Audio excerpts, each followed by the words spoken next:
Today, I have LGBT activist Zach Wahls. He is best known for his 2011 testimony at the Iowa House Judiciary Committee when the state was proposing a constitutional amendment to ban gay marriage. The speech, where Zach describes his upbringing with same-sex parents, went viral. To date, the video has been viewed over 15 million times. Since then, Zach has appeared frequently in the media as an advocate for gay marriage in outlets such as The Daily Show, The Economist, and ABC News. He has also co-founded Scouts for Equality, a nonprofit campaigning to end discrimination in the Boy Scouts. Zach, it's great to have you here. Thanks, Rachel. Can you tell me why people should care about gay marriage? It's a good question. So I think Dr. King put it best when he said, injustice anywhere is a threat to justice everywhere. And I think this is a great example of that. The opposition to same-sex marriage is not just about marriage itself, although it certainly is about that, but it's about more broadly homophobia that is insidious to people who are LGBTQ identified. And then I think the opposition to same-sex marriage also speaks to a certain mentality that a lot of people have, that gay people shouldn't have certain rights, or that they should be able to be denied certain things because of their sexual orientation. And I think that anybody who's a decent person who understands that LGBT people are in fact people could understand why this is an issue. I met you last year at the International Students for Liberty conference, where you were a panelist. Mm-hmm. Why are you reaching out to libertarians to help legalize same-sex marriage? Well, I think that part of the reality is that libertarians are people who generally are not in favor of discrimination. Libertarians tend to be focused on individual freedoms and rights regardless of the various components of that person's identity. And so I think it's very natural that a lot of libertarians would support moving away from a state-based system of discrimination and oppression that has existed for a very long time when it comes to LGBT people. And so I think that that's a natural partnership. And also because I think a lot of the appeals that are made about the freedom to marry really are about the individual freedoms that are being denied to LGBT people, which makes libertarians a natural partner in the fight. And I think the other fact to consider is from a more political or partisan point of view, if you look at the shifting trend lines within the Republican Party and the way that young Republicans look at this issue, and a lot of other social issues generally, they tend to do so more from a libertarian perspective. And I think to the extent that that can be not necessarily cultivated, but that those people can be given the opportunity to voice those opinions, we're going to see a broader shift in the electorate as this younger generation comes into control of the power of the party.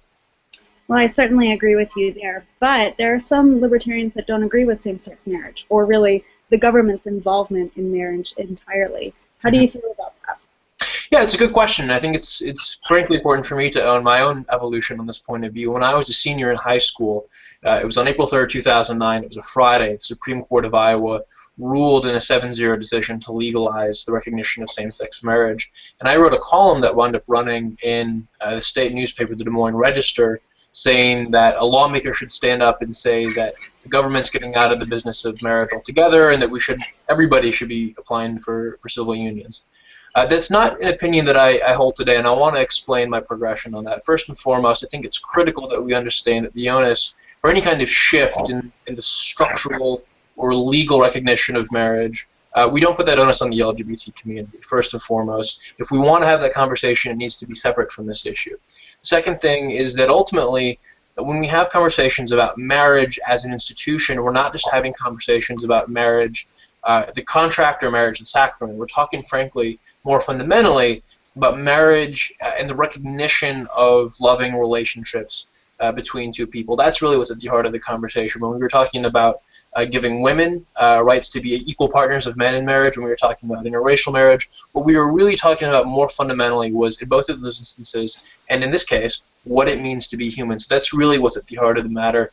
The final point that I would make is that the idea that the government should have no role in marriage, I think, really depends on how you define marriage. The role of the marriage contract isn't just to recognize the sacrament of one religion, but also to talk about things like tax benefits and property ownership and inheritance and all of these other things. And so regardless of whether you want to call that marriage or civil unions or a shrimp cocktail, ultimately there's going to have to be some kind of contract that is accessible by people who are in that kind of relationship. We want that document to be as inexpensive as possible and as universally recognized as possible. So even if you could come up with alternative contracts, potentially create a market to compete these contracts against each other, you're still going to have some kind of contract that has universal recognition. And generally speaking, I think we can probably agree that the most effective or efficient way of doing that's something that works in all 50 states in our country, is vis-a-vis marriage, likely issued by the state. So during your speech at the International Students for Liberty Conference, you advocated that if you really care about an issue, you should run for office. What has prevented you from running? Well, there are a couple of things. First and foremost, I just graduated from the University of Iowa in May. So, it's September, so it's been all of about 4 months, excuse me. So that's one thing. Second, I'm currently in Washington, D.C. As part of the Truman Albright Fellows Program. I won the Truman Scholarship. I was Truman Scholar in 2013, and so I'm here for a year, and I certainly wouldn't want to. I certainly wouldn't think about running in any place but Iowa. But running for office is not something that I've ruled out. It's not something that I'm planning or looking at seriously at this point. But it's certainly not something I'd rule out for the future. And like I said at ISFLC, I would strongly encourage, especially young people, to be thinking seriously about elected office, and not just at the state or even the federal level, but also at the municipal level. I think I referenced an article at ISFLC about how we have this huge wave of impending retirements from municipal, both bureaucrats and elected officials. And I think that the line I quoted was that basically I want you to go home and be your own Swanson. Although potentially, hopefully, a little bit more optimistic on life, but we'll see about that.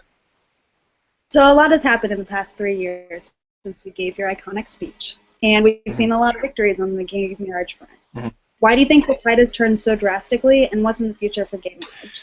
Good question. So I'll answer the second part first, and then I'll answer the first. I think that likely, so I think within the next week or so, the Supreme Court is going to decide which, if any, of these marriage cases it's going to hear. And then from that point, it's going to be, I think, about a year until we get a pretty sweeping ruling from the Supreme Court, one way or the other, on same-sex marriage. I suspect, and a lot of court pundits suspect also, that the court is going to legalize same-sex marriage across the country, strike down a number of these state bans on the basis of bans on same-sex marriage at the state level vis-a-vis constitutional amendments. I think the court's probably going to rule in that direction, but the reality, of course, is that it's pretty much impossible to say what the court's going to do beforehand. So I wouldn't want to make any bets in a big way that way. But I do think that we are moving very quickly towards what a lot of people are describing as a post-marriage landscape for the LGBT movement. The focus is going to start shifting to other areas for the movement. And the reason that we've moved so quickly, I think, over the last few years, first and foremost, we have to acknowledge the incredible amount of work, the decades of work that has been put in by the activists who have been fighting for LGBT rights, not just since Stonewall, but from even before that. I think that we have to understand that this didn't happen on its own. It could very easily have not happened. It was in 1996, not even 20 years ago, when President Clinton signed into law the Defense of Marriage Act. And it was only in 2008 you had Democratic nominees for president running away from same-sex marriage before we had the big reversal in 2012. But I think it's safe to say for the future, most Democratic presidential candidates will support same-sex marriage, and that's an important development. But I think the biggest reason that we have seen such a rapid change in the last few years in particular really comes down to the fact of, I think, two things. First, there were a lot of, I think, people on the left and a lot of libertarians who were comfortable with the idea of civil unions, but not quite comfortable with marriage. And we've seen a lot of people who were in favor of civil unions shift into being in support of marriage equality. And I think that has really bridged some of the separate but equal gap and really helped usher in this full idea of personhood for LGBT people. And then I think the second piece is that you also hit a bit of a critical mass of visibility. LGBT people became visible enough both in the media and in our politics. We have an out lesbian senator in the United States Senate from Wisconsin, which is amazing, that once you get to a certain point, it becomes impossible to say this is a marginal group of people and we can safely ignore them without any consequence. And since we got past that point, you had more and more people coming out of the closet. People had a friend, a family member, a coworker who was LGBT. That really helped humanize the issue and help people understand that there's nothing to be afraid of. Wonderful.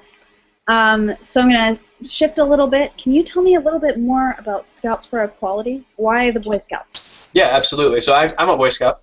I joined the Cub Scouts when I was in kindergarten. I still remember seeing this poster in my elementary school with some scouts hiking and like the silhouette of the great outdoors, like pine trees and stuff. And I remember racing home and telling my best part, but evidently they kind of like had a moment and were like, oh, well, how are we going to do this?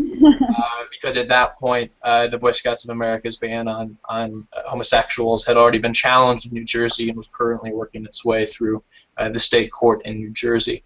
And so my mom's made the decision to go approach our local PAC and say, hey, look, this is who we are. Is this going to be a problem? And the local PAC said, absolutely not. Don't worry about it. And so I joined Cub Scouts. I became a Boy Scout and then later an Eagle Scout, which is the highest rank that youth in the Boy Scouts of America can earn. And then in 2012, after the dust had settled from the video going viral and the book had been released and done with and that was all kind of behind me, I realized I still had this platform. And this was an opportunity to do something very positive with it for an organization that I care very deeply about, and that's the Boy Scouts of America. And so when I was contacted by a guy my age named Jonathan Hillis, who had a lot of experience in the Boy Scouts, had served on this national board of directors as a youth representative, who knew the organization inside and out, and he said, hey, I think we have an opportunity to do something here. I said, absolutely. We joined forces. We brought on a couple of other folks early on, and we got the ball rolling. And then not even a month after we started Scouts for Equality, the Boy Scouts doubled down. This was in July of 2012.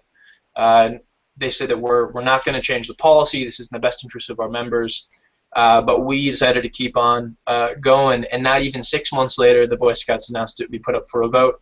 And then 4 months after that, after a huge grassroots pressure campaign led by Scouts for Equality, the Boy Scouts National Council, their governing body, voted 62% to 38%, overwhelmingly, to end the ban on gay youth. Now, they didn't consider a resolution to end the ban on gay adults, and that's currently what we're pushing for. If any of your viewers want to learn a little bit more, you can go to www.scoutsforequality.org. There's a lot more information on our website. And we think that we are looking at probably a 2 to 4 year timeline for ending the ban on gay adults, potentially even sooner. And we're very excited about getting this issue in our rearview mirror so we can get back to focusing on what scouting is supposed to be about, which is the great outdoors and citizenship in your community and turning boys into men. Well, congratulations. That sounds like you've made a lot of big gains on that front. And I'm sure that you're going to be making a lot of big moves in your future. What's next for you? So I'm going to be finishing up this fellows program. I just finished an internship at the White House over the summer, which is also a part of the Truman Scholarship, and that was it was an incredible experience. It was a lot of tough work, as I'm sure you and all of the viewers know. It was a really busy summer for the administration, and so we stayed really busy that whole time. And so I'm glad to have had that experience, and frankly, I'm glad it's over. And I'm currently trying to figure out what's going to be my next full-time opportunity. I'm still doing some speaking, still doing some writing. I'm back to Scouts for Equality, which I'm really, really enjoying. I really love the work that we're doing with the organization, and we'll see what I do next. It's not entirely clear to me, but I do know that I'll be here in DC for at least a year. Fantastic. Do you have a website where people can look you up? Yes, you can find me at zachwahls.com. There's not a whole lot of information on the website. The best way to stay in touch with me is probably Twitter. I'm just at Zach Wahls, ZACHWAHLS. I'm pretty active on Twitter. If you tweet at me, they're pretty good. Not 100%, but pretty good. I'm accessible that way. I don't use Facebook a ton, but from time to time I'm on there. Just facebook.com/Zach Wahls. And I will reiterate that Twitter is the best way to be in touch. Great. Well, that was Zach Wahls, and this is Rachel with Thoughts on Liberty. Thanks for tuning in.